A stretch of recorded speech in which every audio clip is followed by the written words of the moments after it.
महाराष्ट्र में चुनाव कोई भी हो, शुगर फैक्ट्रियों का मुद्दा हमेशा से ही गूंजता रहता है।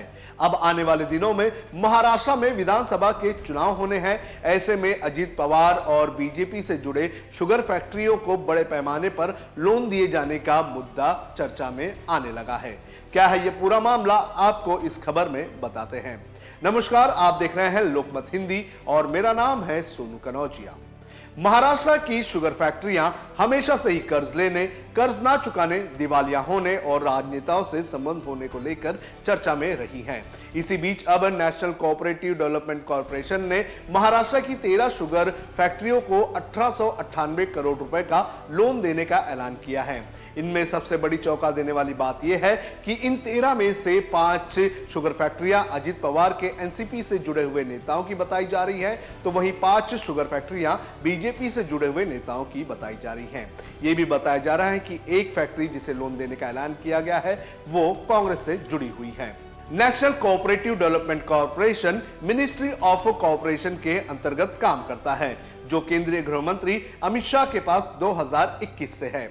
आपको बता दें कि लोकसभा चुनाव के पहले भी एनसीडीसी ने खस्ताहाल शुगर फैक्ट्रियों के लिए ऐसी ही मदद का ऐलान किया था। रिपोर्ट्स के अनुसार 1898 करोड़ के लोन में सबसे ज्यादा 350 करोड़ रुपए का लोन किसान वीर सातारा कोऑपरेटिव शुगर फैक्ट्री को दिया गया है। रिपोर्ट्स के अनुसार ये शुगर फैक्ट्री अजीत पवार के एनसीपी से जुड़े हुए एक नेता की बताई जा रही है।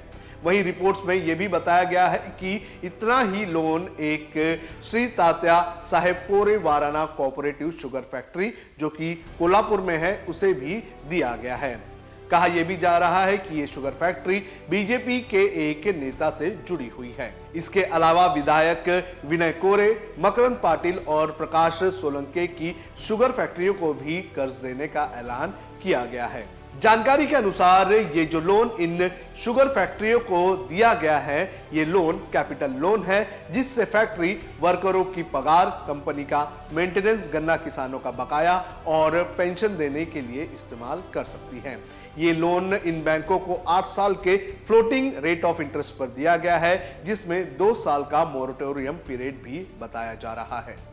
आपको बता दें कि एनसीडीसी द्वारा इन खस्ताहाल शुगर फैक्ट्रियों को ऐसे मौके पर लोन देने का ऐलान किया गया है जब कुछ ही महीनों में राज्य में विधानसभा के चुनाव होने हैं। और इस ऐलान के बाद ये तो जाहिर है कि इस मुद्दे पर राज्य में राजनीति होना तो लाजमी है। आपको क्या लगता है कि इन शुगर फैक्ट्रियों को इतने बड़े पैमाने पर लोन देने के बाद राज्य में किस तरह की राजनीति होगी? आप हमें कमेंट करके जरूर बताएं।